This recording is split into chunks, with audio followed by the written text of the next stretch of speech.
Bonjour, ici Pascal Girard. Bienvenue au Centre de presse du Saguenay. Il sera question de hockey cette semaine alors que le repêchage de la Ligue de hockey junior majeur du Québec se tient à Chicoutimi. Pour nous en parler, nous recevons le commissaire de la Ligue, Gilles Courteau, qui sera accompagné par le gouverneur des Saguenayens, Phil Desgagnés. Bon cercle.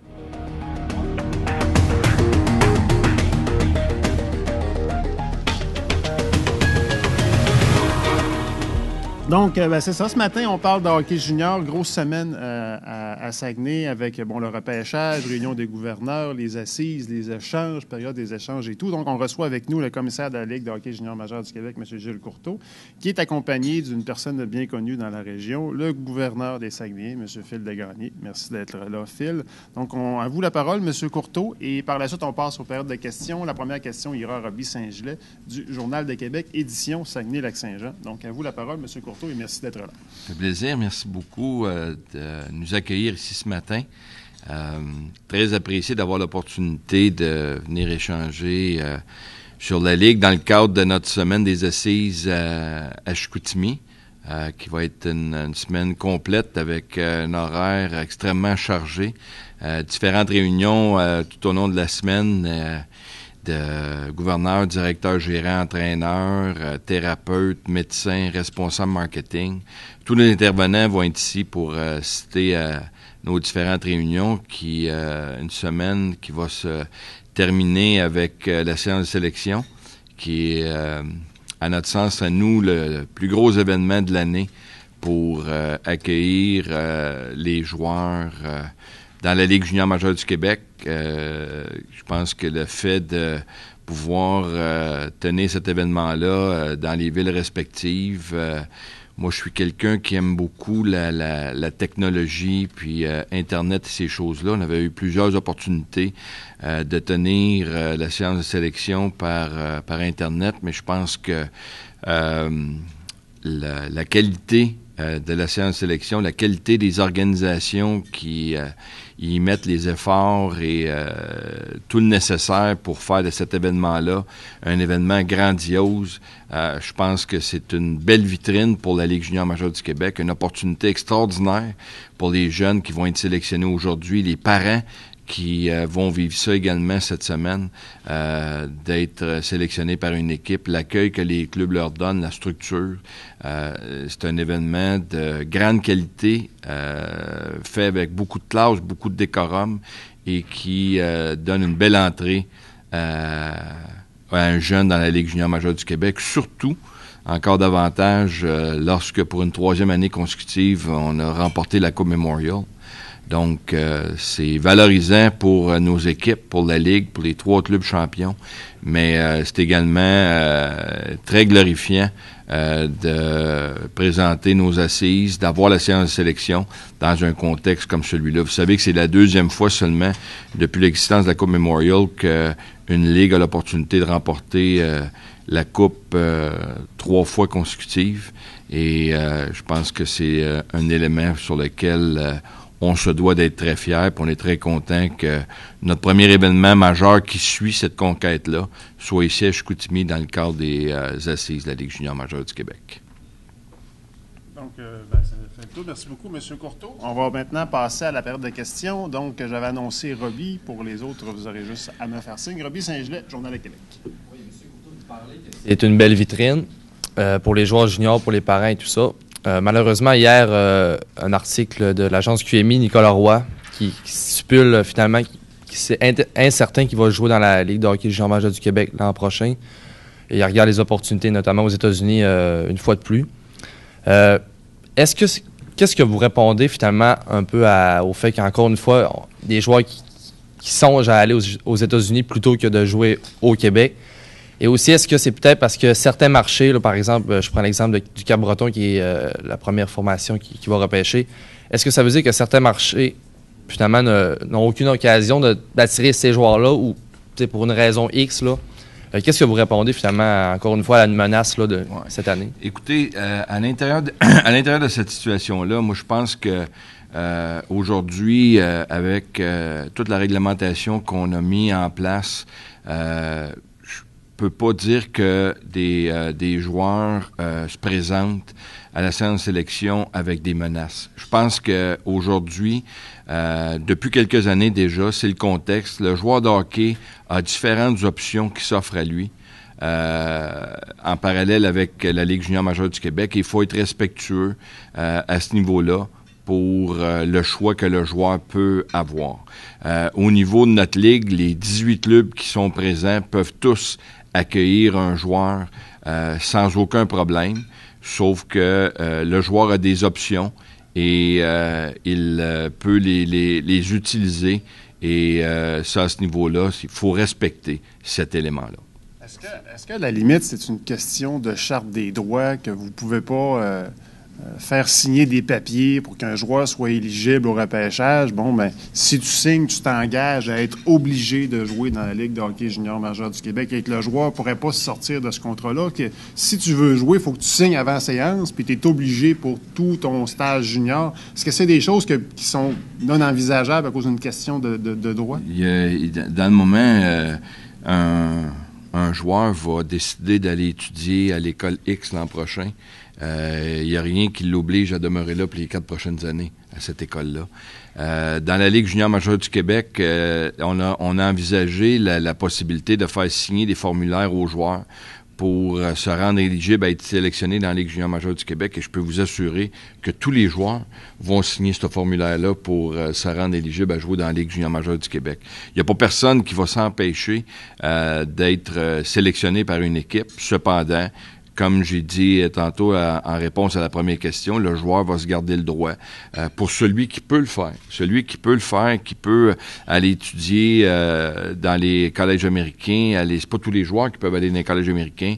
Pas tous les joueurs qui peuvent étudier en anglais. Alors, dans ces éléments-là, ceux qui peuvent le faire ont l'option, puis ils peuvent l'utiliser à bon escient. Et ça, avant d'aller à Jean-François Tremblay de TVA, et ça, du côté des équipes, il n'y a pas moyen d'arriver avec une formule magique à un certain moment donné, qu'une équipe doit prendre une chance de repêcher un joueur. Bien, dans le moment, on a la réglementation qui est en place. Si vous prenez l'exemple, l'an dernier, les Foreurs de Val-d'Or avaient sélectionné un joueur qui s'est pas présenté aux Foreurs de Val-d'Or. Il a été échangé à Sherbrooke. Il s'est présenté à Sherbrooke au club d'expansion. Val-d'Or va bénéficier cette fin de semaine du choix compensatoire qui est prévu dans nos règlements pour une circonstance comme celle-là, en plus de ce qu'il a obtenu de Sherbrooke dans le cadre d'un échange. Alors, à ce niveau-là, je vous dirais que c'est une situation qui prévaut. Prenez l'exemple d'Halifax. On sélectionnait un joueur qui n'a pas voulu se présenter à Halifax et Halifax remet le joueur éligible à être sélectionné à nouveau à compter de samedi. Puis si une équipe veut prendre la chance de le sélectionner, ce qu'on dit, c'est un très bon joueur de hockey et tenter de le convaincre, libre à eux de le faire. Mais c'est des situations qui surviennent, puis c'est la décision des équipes. On a mis la réglementation en place justement pour permettre à nos clubs de travailler convenablement puis de s'assurer de pouvoir prendre le meilleur joueur disponible quand ça va arriver à leur tour de sélectionner, de faire le travail pour essayer de l'emmener chez lui. Si c'est pas concluant, il y a un mécanisme qui est prévu au niveau compensation. OK. Merci. Donc, prochaine question, Jean-François Tremblay. Par la suite, Thomas Verville, Astral. Monsieur Courteau, les assises de la semaine aussi marquent un point tournant sur la présence d'une personne qui a eu un impact important dans les dernières années. Je parle de Patrick Roy. C'est un entraîneur-chef propriétaire qui, parfois, vous a même défié, vous a confronté publiquement. Je pense que ça a été presque le seul à le faire, ou pas loin, dans les dernières années. Est-ce que vous pensez que ça va changer? Comment vous voyez la dynamique? Parce qu'il continue d'être dans l'entourage de la Ligue, mais beaucoup, beaucoup moins présent en s'en allant au Colorado. Comment vous voyez la dynamique? Parce que c'est arrivé qu'il vous a confronté publiquement sur des décisions, il vous a vraiment défié de faire quelque chose, de faire bouger les choses dans la Ligue. Il n'y a pas grand monde qui ont fait ça. Dans le cas de Patrick Roy, premièrement, je suis très content pour lui qu'il joigne les rangs de la Ligue nationale. C'est un entraîneur passionné. C'est une personne extrêmement dédiée à son travail, qui a été un ambassadeur extraordinaire pour la Ligue junior majeure du Québec. On connaît tous Patrick et son caractère qui vient avec son désir de vaincre. C'est un individu que Patrick, au niveau médiatique, ça a toujours paru pire, mais quand Patrick posait une question, il faut que tu aies la réponse appropriée. Et quand c'est quelqu'un qui se fait dire non, faut que tu puisses arriver avec les éléments qui sont appropriés pour justifier la réponse que tu lui as donnée. Et Patrick, il a peut-être pas toujours donné cette image-là, mais je dois vous dire que Patrick a été, à l'égard de la Ligue, un individu beaucoup plus respectueux que les gens peuvent penser ou on peut avoir comme perception au niveau du travail qu'il a fait. Moi, je vous dirais que dans le cas de Patrick, j'ai adoré travailler avec lui alors qu'il était chez les Remparts de Québec. C'est un gars qui a fait un progrès extraordinaire comme entraîneur, comme individu. Et c'est quelqu'un qui est toujours à l'affût de trouver des choses pour améliorer la situation de son équipe. Puis toujours été quand même avec des clubs gagnants. Ça va être une lourde perte pour les Remparts de Québec et l'ensemble de la Ligue junior majeure parce que c'est une personne qui avait un impact extraordinaire dans la Ligue partout où il passait. Votre meilleur vendeur de billets? Ça a été après Sidney Crosby, notre meilleur vendeur de billets, effectivement.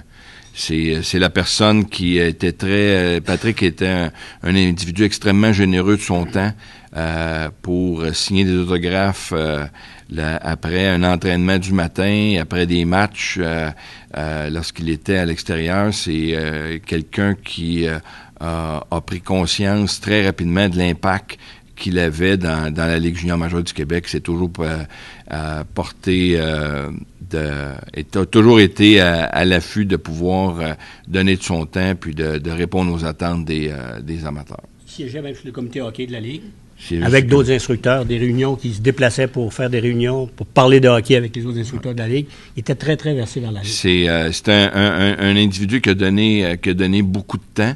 C'est une personne avec du caractère. C'est une personne qui veut défendre son point, mais c'est quelqu'un qui était extrêmement passionné par le travail qu'il faisait à ce niveau-là.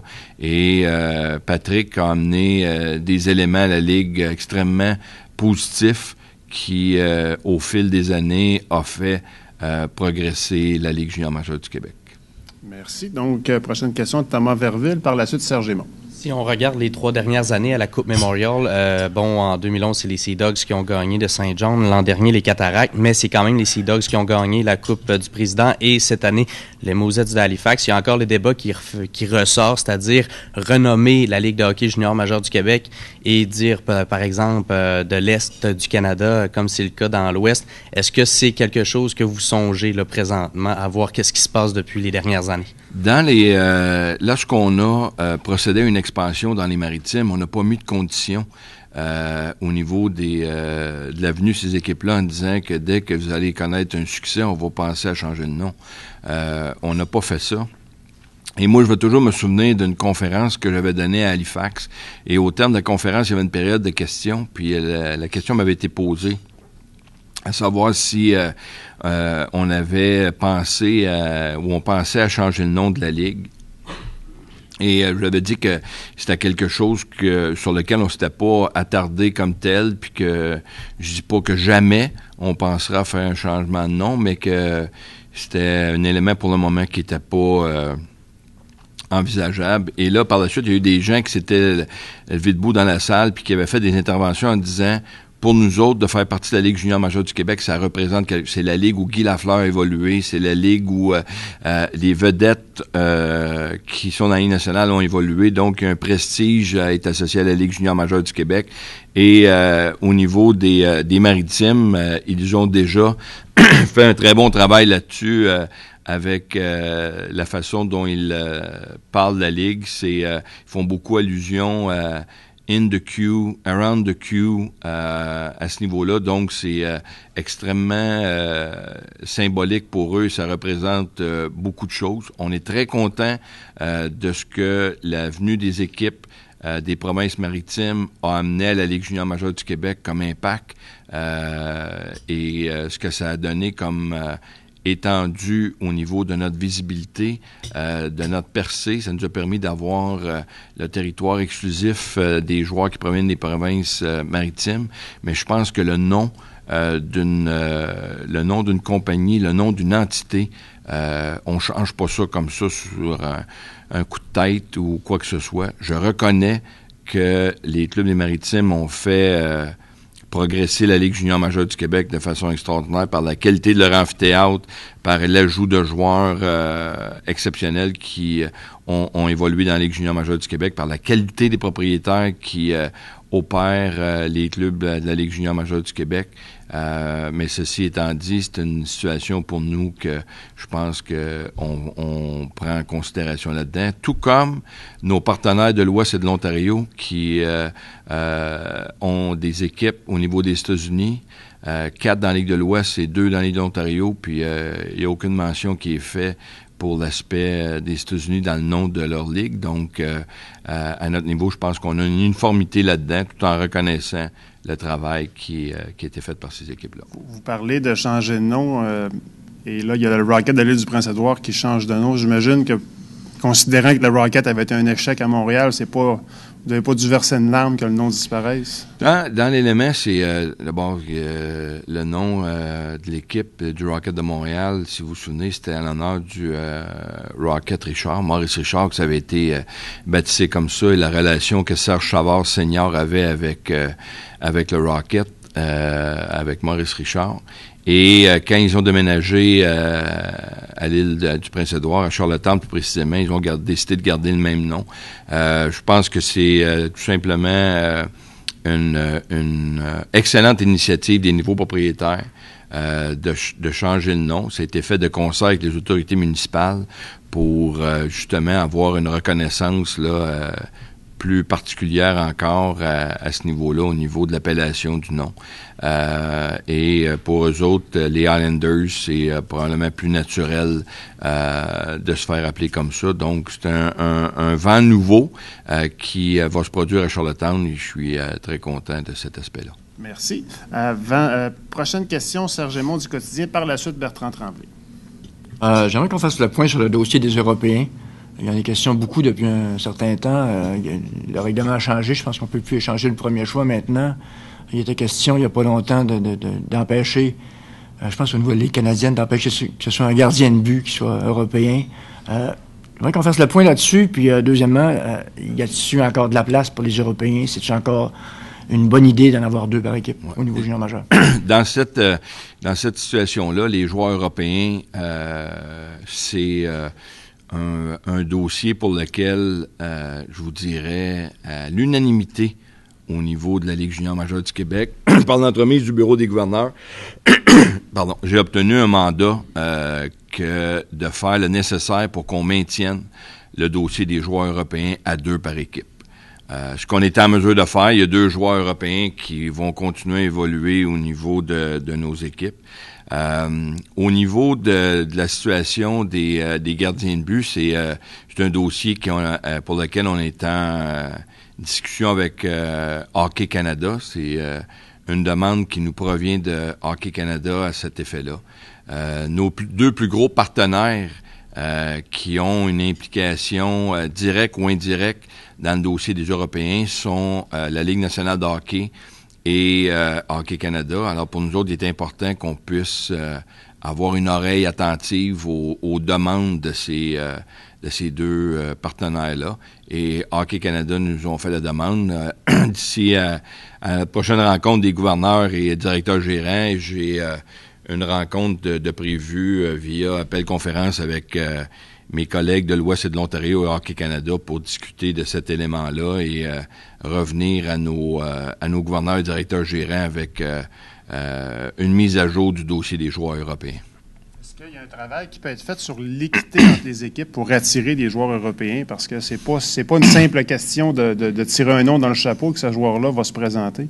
Oui, il y a eu, à ce niveau-là, il y a une réglementation qui a été soumise par la Ligue canadienne et adoptée par les 3 ligues, par le bureau des gouverneurs des 3 ligues, à l'effet qu'il y a des sanctions disciplinaires extrêmement sévères pour les clubs qui vont enfreindre le règlement sur ce qui va être permis d'offrir aux joueurs européens pour qu'ils puissent venir évoluer dans la Ligue canadienne de hockey.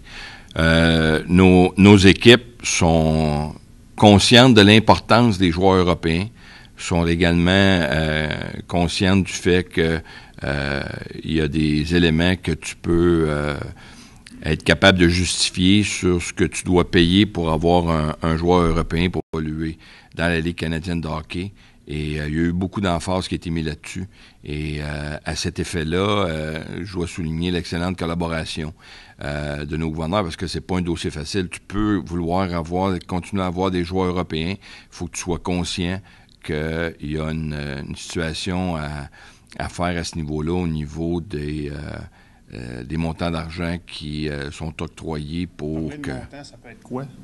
Bien là, dans le moment, nous autres, on travaille avec une certaine réglementation. Encore là, j'ai eu un mandat du bureau des gouverneurs à cet effet-là. Tant aussi longtemps qu'on n'a pas finalisé le dossier, je ne commenterai pas cet aspect-là publiquement. J'ai bon espoir que d'ici vendredi, on va avoir finalisé le tout, puis qu'à notre au point de presse du commissaire de vendredi, je vais être en mesure de vous donner plus de détails là-dessus. Serge, qui voulait revenir. Savoir c'était quoi les règles, puis c'était quoi la pénalité si tu les enfreins. Mais là, tu viens de répondre qu'on n'aura pas de réponse. C'est ça. Merci. Donc, prochaine question, Bertrand Tremblay, et je l'éviterai de me faire signe. Moi, des questions, j'en ai toute la journée. La Ligue connaît un succès considérable, surtout depuis l'union avec les Maritimes. Mais comment se fait-il qu'elle ne peut s'imposer dans la périphérie montréalaise, Vaudreuil, Laval, enfin, ça tous... à quoi vous attribuez ça, cet insuccès autour de Montréal? Ouais, dans un premier temps, je vous dirais que c'est dû à l'absence d'amphithéâtre neuf pour répondre aux exigences de la Ligue. Le plus bel exemple que je peux vous donner, c'est l'avenue de Blainville-Beaubriand dans la Ligue junior majeure du Québec, qui a été un succès quasi instantané. Un amphithéâtre neuf qui répond aux exigences de la Ligue, pour lequel les amateurs de hockey junior ont manifesté un intérêt pour y aller. Aujourd'hui, dans la région métropolitaine, il y a certains amphithéâtres qui pourraient recevoir une équipe de la Ligue junior majeure du Québec moyennant certaines modifications. Cependant, ce n'est pas notre intention d'aller dans ces amphithéâtres-là. On veut un amphithéâtre neuf.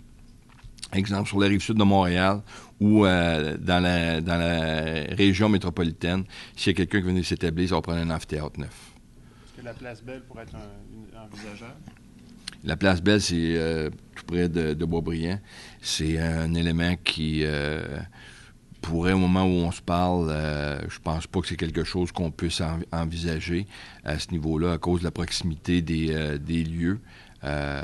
C'est la première réponse que je pourrais vous donner à ce niveau-là. On n'a pas fait d'études approfondies là-dessus, mais je pense que la proximité des lieux est un facteur. Il ne faut jamais dire jamais. Je pense qu'il va falloir prendre le temps si jamais il y avait une opportunité comme celle-là, le temps de regarder les différentes possibilités. Merci. Prochaine question, ce sera Jean-François Tremblay, TVA. Si vous voulez juste passer le micro, M. Bertrand, à Jean-François, Messieurs Tremblay. Merci. Vous vous présentez ici cette semaine avec un jeu assez plein. Vous avez la Coupe Memorial, vous avez peut-être probablement 2 des 3 premiers choix de la Ligue nationale, une première ronde qui s'annonce intéressante aussi dans la Ligue nationale. Mais malgré ce portrait-là, on sent que est-ce qu'il y a des préjugés envers la Ligue où vous n'avez pas la crédibilité, on dirait, de la Ligue de l'Ontario ou de l'Ouest à travers le pays? Parmi les commentateurs aussi qui suivent un peu plus, est-ce que l'absence de coupe pendant 25 ans demeure encore tourne? Vous avez de la difficulté à vous débarrasser de cette perception-là au Canada. Vous l'avez gagné plusieurs fois depuis, la Ligue. Mais comment vous expliquez peut-être ces préjugés-là ou cette difficulté-là à convaincre tout le monde. Oui, et dans cette situation-là, je vous dirais que dans le moment d'avoir remporté 3 Coupes Memorial consécutifs,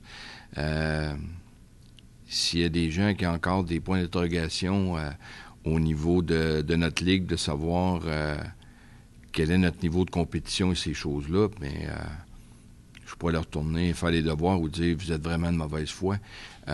J'ai pas senti ça. Je vous dirais qu'avec les messages qu'on reçoit, les commentaires qu'on entend, à ce niveau-là, j'ai pas l'impression qu'il reste encore des points d'interrogation. La situation que l'on vit, quand on parle des ligues de l'Ontario et de l'Ouest, si on fait une relation avec la Ligue nationale de hockey, c'est certain que sur les 30 clubs, il y a beaucoup plus d'affinité que les clubs de l'Ouest et de l'Ontario, parce que c'est des gens qui proviennent de là. Vous avez vu un changement quand Guy Boucher avait été nommé et Julien Brisebois a été nommé avec Tampa Bay. Boum! Immédiatement, une augmentation au nombre de Québécois. Vous avez vu quand Marc Bergevin, Michel Terrien ont été nommés à la tête du Canadien de Montréal, tout de suite, il y a eu des modifications qui ont été faites, des ajouts de personnel, Donald Audette, Martin Lapointe, Patrice Brisebois pour s'occuper, entre autres, de la Ligue junior majeure du Québec. Vous voyez avec la nomination de Patrick Roy qui s'en va au Colorado. Premier geste concret qu'il pose, c'est l'embauche d'André Tourigny comme entraîneur adjoint. Donc, c'est ça que ça prend. C'est encore, selon vous, dans la relation de l'origine de la personne, je veux dire, des gens de l'Ouest de l'Ontario vont continuer et du Québec la même chose? On est encore dans cette dynamique-là? Mais on est encore dans cette dynamique-là parce que c'est le naturel. Les bons joueurs vont toujours être sélectionnés, peu importe ce qui va arriver, peu importe ce qui va se produire, peu importe avec quelle équipe. Quand on parle des joueurs dans les 2-3 premières rondes, ces joueurs-là vont toujours être sélectionnés au rang où ils se doivent, puis il n'y aura aucun problème là. Par la suite, c'est là que ça vient. C'est en plus du talent du joueur, ça prend une question de contact pour être capable d'en arriver avec un élément que nos joueurs vont être sélectionnés. Ce que je veux dire à l'intérieur de ça, c'est quand ça va arriver avec une égalité au niveau d'un joueur qui est au même niveau, que les recruteurs vont considérer au même niveau que le joueur de l'Ouest ou de l'Ontario, ils vont peut-être penser un peu plus longtemps qu'avant, avant de faire leur sélection finale par rapport au succès qu'on a eu au cours des dernières années. L'élément, vous l'avez vu dans les médias, le combine de la Ligue nationale qu'il y a eu à Toronto en fin de semaine dernière, la sollicitation que les joueurs qui étaient présents là pour se présenter aux différents camps de sélection, aux camps préparatoires des clubs de la Ligue nationale, les joueurs de la Ligue junior majeure du Québec ont été très sollicités et même certains d'entre eux avaient l'embarras du choix pour déterminer où ils allaient. Donc, à ce niveau-là, le niveau de confiance de nos joueurs, de nos dirigeants, a beaucoup, beaucoup progressé au cours des dernières années et qui nous donne une percée encore beaucoup plus évidente avec la Ligue nationale de hockey.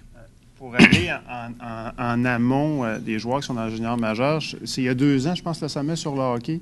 On a beaucoup de travail du côté des structures intégrées. Est-ce que c'est des choses que vous avez un rapport où vous voyez que ça progresse vraiment, que le sommet a vraiment eu des bonnes suites puis qu'ils vont être payantes dans quelques années? Bien, définitivement, parce que là, cette année, on avait le projet pilote avec notre programme de développement individualisé. On a 2 équipes qui, pendant toute l'année, ont travaillé avec les responsables du programme de développement individualisé, Drummondville et Sherbrooke. Il y a un rapport qui va être soumis au bureau des gouverneurs et directeurs gérants. On va continuer à travailler dans cette optique-là avec nos gens pour faire en sorte de maximiser le développement individuel de notre joueur de hockey et de lui donner toutes les opportunités nécessaires et requises pour parfaire son développement.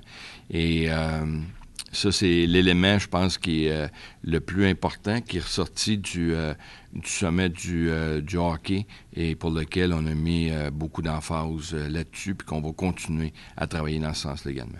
Donc, c'est positif jusqu'à maintenant. Très positif. Merci. Donc, Serge Aymon, Le Quotidien. On a une campagne pour éliminer Bataille qui a commencé à circuler récemment. Le commissaire, il en pense quoi des bagarres et de la possibilité d'annuler ça? Je pense quoi de... de la possibilité d'éventuellement d'éliminer les bagarres? C'est un jour on va arriver à ça. Un jour on va arriver à cet aspect-là. C'est une question d'éducation. Regardez au niveau de notre ligue, le nombre de bagarres diminue d'année en année à ce niveau-là. Au niveau de nos entraîneurs, il y a un travail extraordinaire qui se fait de ce côté-là. Au niveau des joueurs également. Quand vous arrivez à des compétitions importantes comme la Coupe Memorial, comme nos séries éliminatoires, vous ne voyez plus de bagarre qui survient à l'intérieur de ça. Alors, à partir de là, je vous dirais que c'est une éducation. Je suis très content du travail que l'Association des joueurs fait en ce moment, ou a commencé à faire, avec des rencontres avec des agents de l'Ontario et du Québec dans un premier temps, puis ça va se poursuivre avec d'autres avenues à cet effet-là. Donc, je vous dirais qu'il n'est pas loin le jour où... une question de temps avant que... Ça va venir par en bas ou par en haut? Dans le moment, l'exemple idéal devrait venir par en haut, mais on n'a aucun problème à prendre l'initiative pour le faire. Je vous dirais qu'à ce niveau-là, regardez le resserrement qu'on a fait dans notre réglementation au cours des dernières années. Vous êtes en mesure de constater que cet élément-là, les médias qui couvrent les activités de la Ligue depuis un certain nombre d'années, hier, avec le gouverneur Phil Desgagnés, on parlait de la différence de hockey qu'on a avec les années 80 à aujourd'hui. C'est le jour et la nuit, c'est même pas comparable. La qualité du spectacle qu'on présente à nos amateurs de hockey, c'est loin d'être comparable. C'est tellement excitant, c'est tellement rapide, c'est tellement intense que quand on parle aujourd'hui de toute l'emphase qu'on met sur l'aspect des commotions cérébrales, l'aspect des blessures, le retour au jeu, tout ce qui découle d'un match de hockey, on prend les décisions appropriées pour s'assurer que le joueur va se développer dans un environnement sain et sécuritaire dans le hockey junior majeur. Est-ce que la Ligue de hockey junior majeur du Québec doit attendre d'y aller en même temps que les deux autres ligues au Canada, que ce soit une décision de la Ligue canadienne, ou ça peut être, vous décidez, la Ligue de hockey junior majeur, on interdit les bagarres et que les autres suivront? Dans la Ligue junior majeure du Québec, on travaille toujours de concert avec nos partenaires de l'Ouest et de l'Ontario au niveau de la Ligue canadienne à cet effet-là. C'est un élément qu'on discute régulièrement. C'est un élément sur lequel on met beaucoup d'emphase à cet effet-là, et pour améliorer la sécurité de nos joueurs. Puis l'élément qui est important, c'est de maintenir la confiance des parents qui en fin de semaine, exemple, des jeunes de 16 ou 17 ans qui vont venir jouer dans la Ligue junior majeure du Québec, qui savent qu'ils vont pouvoir se développer dans un environnement sain et sécuritaire, et que s'il survient un débordement, qu'il y aura les sanctions disciplinaires appropriées qui seront imposées. Merci. Donc, prochaine question, Roby Saint-Gilles, le Journal de Québec. Par la suite, Bertrand Tremblay. Oui, ça va dans la même lignée, finalement. En arrayant peut-être un jour les bagarres, est-ce que vous avez peur qu'il y ait moins de gens dans les gradins, premièrement, et peut-être la mort finalement des rivalités si aucun combat finalement n'est toléré dans la Ligue, peu importe la situation, soit devant le filet ou soit après un coup de sifflet? Est-ce que vous avez peur à la mort finalement des rivalités dans la Ligue, des rivalités naturelles, puis aussi au niveau des assistances?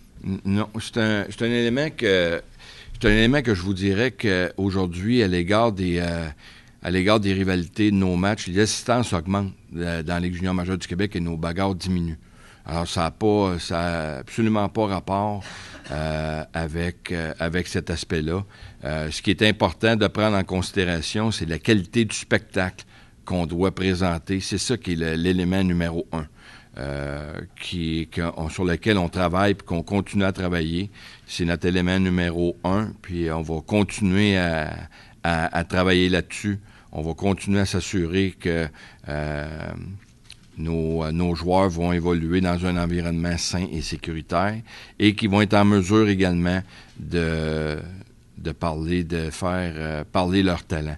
Regardez la Coupe Memorial, prenez l'exemple de la Coupe Memorial, tout le monde a parlé de Seth Jones, de Nathan McKinnon, de Jonathan Drouin. Il n'y a pas personne ici qui a entendu parler d'un joueur qui va se faire sélectionner ou qui a une chance d'être sélectionné parce que c'est un joueur robuste, un back-horaire ou ces choses-là. Il n'y a pas longtemps, on avait ces éléments-là de joueurs qui pouvaient être sélectionnés par rapport à ça, pouvaient attirer l'attention par rapport à ces éléments-là. Aujourd'hui, c'est terminé. C'est le talent qui est en évidence. C'est les joueurs qui font en sorte de s'assurer. Tantôt, quand vous m'avez posé une première question par rapport aux joueurs rois qui a différents choix ou ces choses-là. Les joueurs aujourd'hui, lorsqu'on les rencontre, lorsqu'on leur parle, ce qui arrive qu'on rencontre des joueurs, qu'on leur parle, aux parents, c'est un élément sur lequel ils mettent beaucoup d'emphase sur notre réglementation, ils parlent sur l'aspect des bagarres, ils parlent sur cet élément-là, et nos directeurs gérants font un travail extraordinaire pour leur parler à ce niveau-là, pour leur expliquer tout le travail qui se fait au niveau de la Ligue pour faire en sorte de leur permettre d'avoir un spectacle de qualité. Faire un amalgame de deux sujets, bagarre et Patrick Roy, qu'on a abordé. Vous dites que le recours aux bagarres est de moins en moins quelque chose de présent, donc c'est une question aussi de mentalité d'entraîneur, de nouveaux entraîneurs.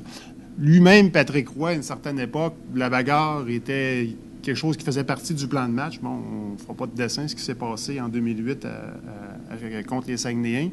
Et vers la fin, Patrick Roy était un de vos plus fervents contre la bagarre et contre l'utilisation de cet aspect-là dans le jeu. Comment vous avez vu cette transition-là dans la Ligue et chez Patrick Roy, qui, 2008, c'est quand même encore très récent?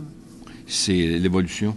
L'évolution de la personne, l'évolution du dirigeant, la compréhension qu'il a eue à ce niveau-là. Puis également, c'est quelqu'un qui a eu à prendre l'initiative d'aller au-devant, de s'exprimer par rapport à cette facette-là du jeu de hockey pour lequel Patrick a été très clair à l'égard de sa position par rapport à ça. Puis il a démontré, il a fait des échanges, il est allé chercher des joueurs que les gens pensaient que c'était dans un but précis, puis il les a fait évoluer au hockey. Il n'y a pas eu de débordement. Puis on parle de Patrick parce qu'il s'est exprimé publiquement sur cette situation-là.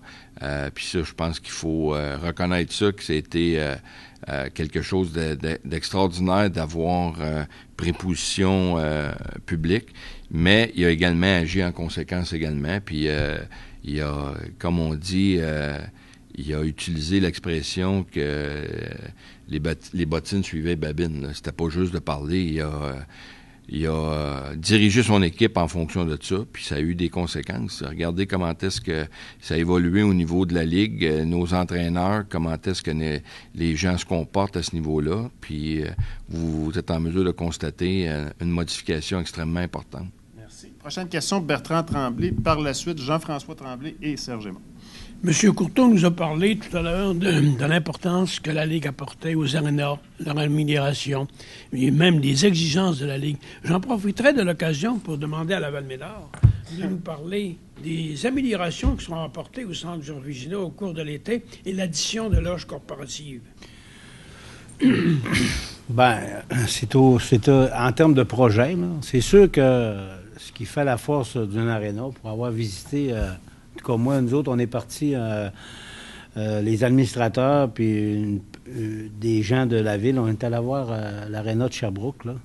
Puis je pense qu'ils ont fait une réussite, une belle réussite. D'ailleurs, ils qualifient cette aréna-là de petit centre belle. Alors, on a été s'inspirer un peu de ça. On a fait un voyage spécial pour ça. D'ailleurs, on a été très bien reçus. On a visité toute l'aréna au complet parce que moi, pour avoir resté à Sherbrooke, je trouvais que la structure de l'aréna de Sherbrooke, le Palais des Sports, qu'on l'appelle à Sherbrooke, puis le Centre Georges Vézina avait quand même une similitude, là. Alors, c'est des arénas quand même qui ont une certaine... Ils ont de l'âge, hein? Alors, mais par contre, ce qu'ils ont fait à Sherbrooke, j'ai trouvé ça extraordinaire, puis on est allé s'inspirer de ça. Alors, à partir de là, ben, on tente d'y aller un peu dans ce sens-là. Les premières choses qu'on a faites cette année, en tout cas cette année, on a installé un écran géant qui est de bonne qualité. On a aussi, cette année, on a 7 écrans de chaque du côté Est et Ouest. Alors, ils étaient là, mais ils n'étaient pas utilisés. On les a utilisés. Ça a été... D'ailleurs, l'avenir, je pense que l'avenir des arénas, c'est au niveau... D'abord, c'est un divertissement, c'est un show. Alors, l'aspect électronique est devenu très important. Puis, parce que, évidemment, ça devient un peu plus... à mon avis, ça devient un peu plus une sortie sociale et en même temps une sortie intéressante, agréable. Et d'un autre côté, on vise aussi, l'an prochain, on va faire un marketing du point de vue familial. Chose pour avoir été directeur du marketing pendant plusieurs années au Saguenay. On respecte énormément notre clientèle, ce que je peux appeler de connaisseurs de hockey. Dans les âges à peu près à fil, là, on en a beaucoup. Alors, à ce moment-là, on veut on veut les garder, mais on veut donner une tendance marketing familiale parce que pour animer par les personnes davantage le côté spectacle.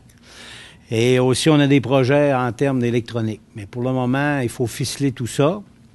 Et je pense que de plus en plus, faut rendre le centre Georges Vézina, faut rendre le centre Georges Vézina là, beaucoup plus vivant, beaucoup plus... Alors, on a fait un bout. À mon avis, on a fait un bout cette année, mais il reste beaucoup à faire.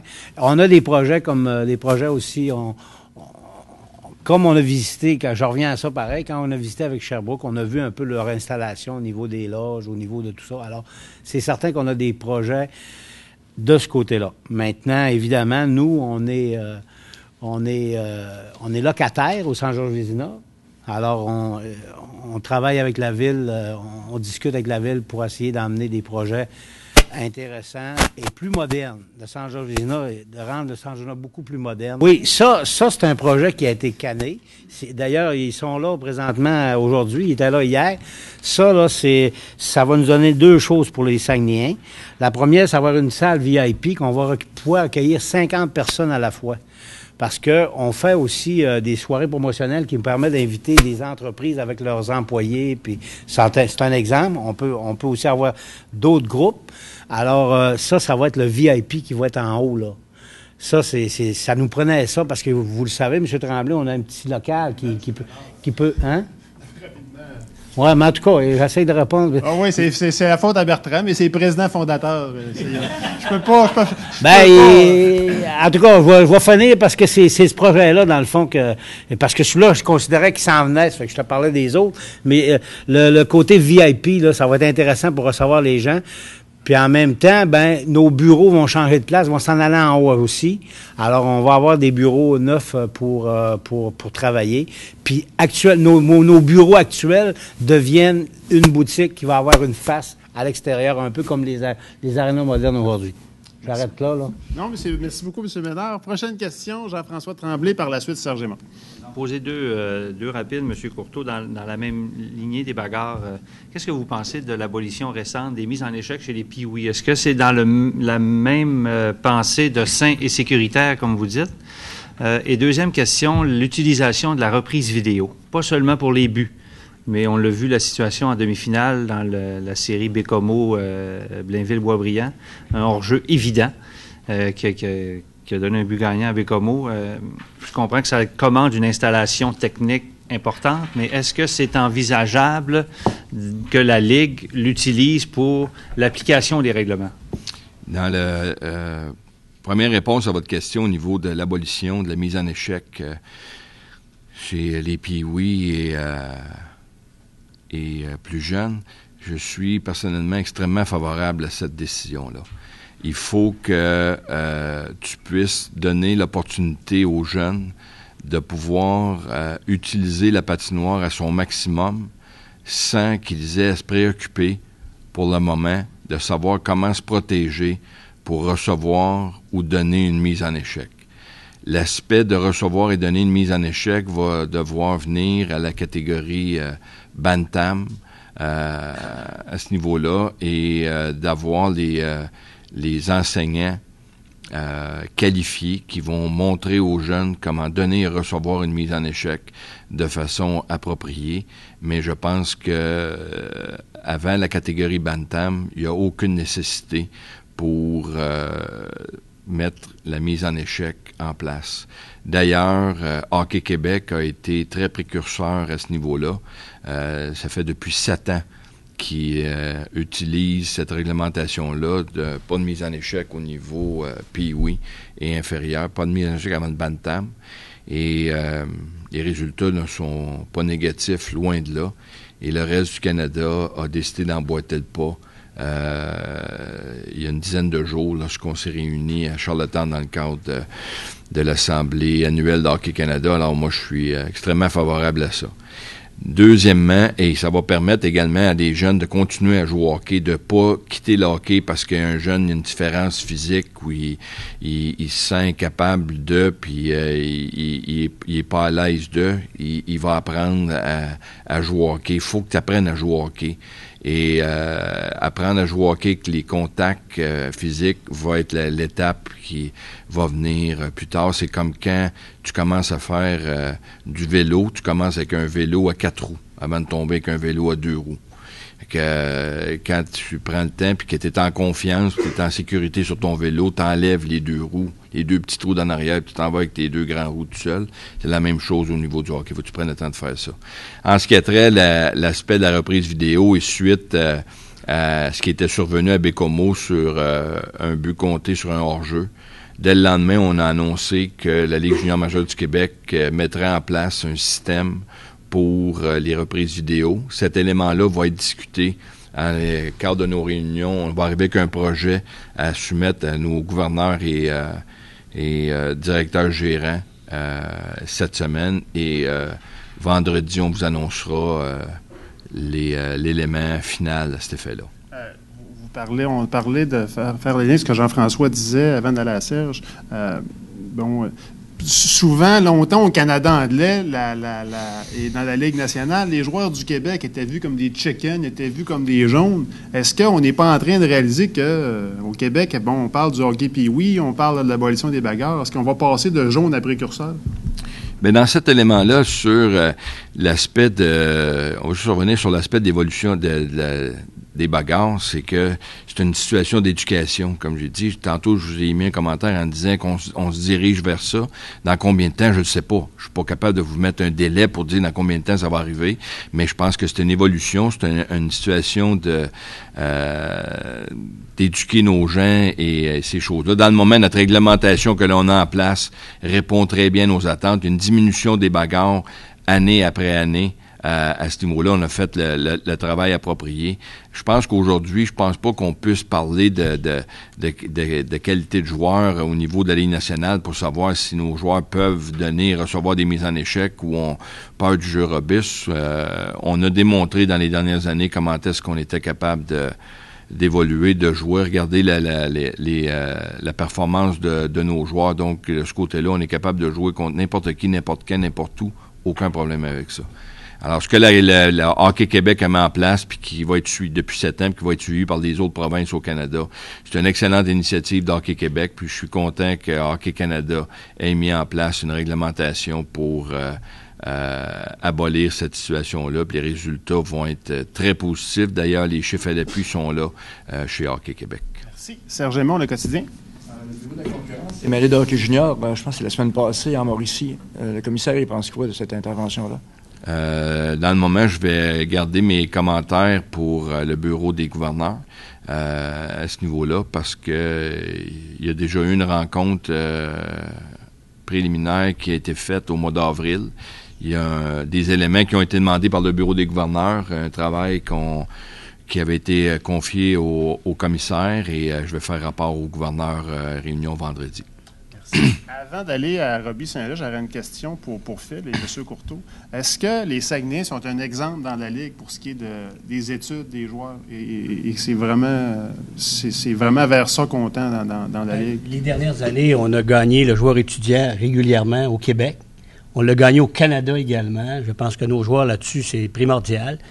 Nos dirigeants également trouvent que c'est primordial. Je vous dirais que 80-85% des équipes de la Ligue obligent tous leurs joueurs à aller à l'école. On travaille très fort.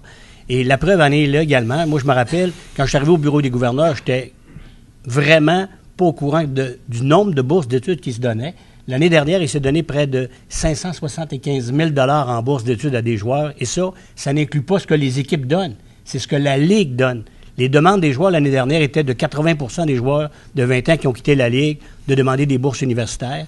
On prévoit pour les 2 prochaines années d'augmenter presque jusqu'à 700 000 $ les bourses d'études qu'on va donner aux joueurs pour poursuivre leurs études. En plus, cette année, on a allongé la période également pour nos joueurs qui avaient avant, je pense, une période de 18 mois, Gilles, si je ne me trompe pas. Il y avait 18 mois avant pour faire une demande. Le gars, il pouvait aller chez les professionnels. Maintenant, ça a été allongé de quelques mois, donc pour permettre à ces joueurs-là de dire « moi, tester chez les pros, puis si à les pros, ça ne fait pas, ben, je vais aller retourner à l'école avec l'aide de la Ligue junior majeure pour poursuivre. » Donc, de ce côté-là, vraiment, là, on travaille très fort. Chez les Saguenayens, on est à créer, ça va se faire très bientôt, un fonds d'études. C'est presque finalisé actuellement. Puis là, c'est devant les aviseurs légaux. On va avoir un fonds d'études.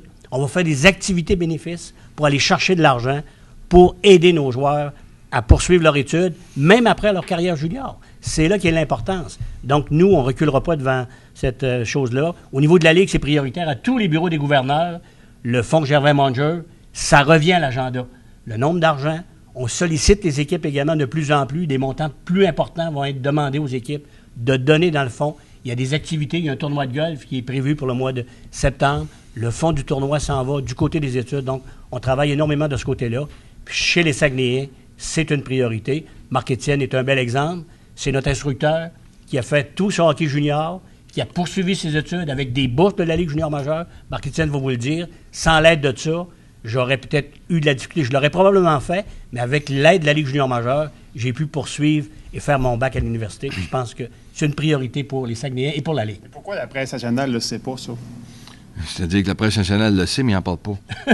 Fait que c'est une bonne nouvelle. Fait que quand c'est une bonne nouvelle, ben on peut se ramasser dans un potin et finir un bas de page, là, mais non, plus sérieusement, c'est que la situation de notre programme de bourse d'études qu'on a mis en place, c'est un élément pour lequel on est très fiers au niveau de la Ligue. C'est un élément aussi qu'il faut soulever, je pense, la vision de nos gouverneurs et nos directeurs gérants, parce qu'on est la seule ligue qui, justement, pour permettre aux joueurs d'aller à l'école, pas les déranger, qu'on a adopté des périodes d'échange permises. Tu peux pas échanger les joueurs n'importe quand. Tu as une période d'échange qui va avoir lieu... Vous pouvez le faire, mais pas le dire? Non plus. OK. Non plus. On a l'impression des fois qu'il y a des échanges, mais on le sait, mais il ne faut pas le dire. C'est ça. Mais non, avec période d'échange au mois d'août, au mois de décembre, puis au mois de juin, c'est des éléments, je pense, qui sont extrêmement importants à prendre en considération, justement, sur l'emphase qu'on met au niveau scolaire permet aux joueurs de se développer. Il a été réduit également le nombre de parties. On joue les fins de semaine à 80 85 %. Donc, c'est tout des choses pour les études des joueurs. Allez, à Robbie Saint-Gelais, Journal de Québec. C'est retentissant finalement des équipes dans les Maritimes depuis qu'ils sont apparus. Est-ce que c'est envisageable pour la Ligue de hockey junior majeur du Québec de retourner aux États-Unis malgré ce qui s'est passé avec Lewiston? C'est envisageable à la condition qu'on soit dans un marché approprié avec un amphithéâtre adéquat et qui se doit d'avoir un minimum de 2 équipes si on avait qu'à retourner aux États-Unis. Cependant, à court ou moyen terme, c'est pas envisageable parce que on n'a pas de place pour de l'expansion. Ça sera seulement au niveau de délocalisation. Puis aujourd'hui, je suis très content de vous annoncer que nos équipes qui étaient en suspens, Batters et PIR ont été vendus. Localement, ils demeurent sur place. Je suis très content qu'on maintienne notre stabilité à ce niveau-là. Donc, le projet des États-Unis est pas quelque chose sur lequel on va travailler à court et moyen terme à cause qu'on n'a pas de projet d'expansion et qu'il n'y a pas de club à vendre. Merci. Prochaine question, Serge Aymon, Le Quotidien. Gestionnaire l'année passée, ça s'est passé comment cette première année-là avec le nouveau groupe?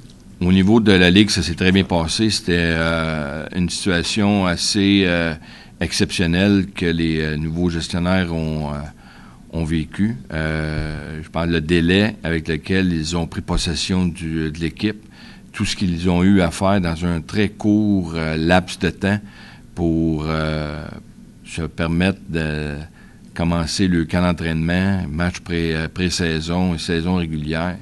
Ça a été un travail extraordinaire. Ils ont été en mesure de non seulement maintenir, mais de créer des éléments additionnels pour les amateurs de hockey qui ont apprécié être au Centre Georges Vézina, d'avoir un groupe de jeunes qui étaient extrêmement fiers d'évoluer pour les Saguenay de Chicoutimi. Et nous, au niveau de la Ligue, que ce soit du gouverneur au responsable marketing, en passant par tous les éléments qu'il y avait, c'était un travail extraordinaire qui a été fait de la part du nouveau groupe de gestionnaires avec le délai de temps qu'ils avaient eu, à part Laval Ménard qui avait une certaine expérience de la Ligue junior majeure du Québec, de par son expérience passée à Chicoutimi. Phil Desgagnés, qui est devenu gouverneur, qui connaissait la Ligue ayant été un ancien officiel, puis ayant milité avec les médias pendant plusieurs années. Je vous dirais que les gens qui ont pris ça à bout de bras ont fait un travail remarquable. Bravo au groupe de gestionnaires pour le travail qu'ils ont fait à leur première année, puis on entrevoit de belles années à venir avec ces derniers.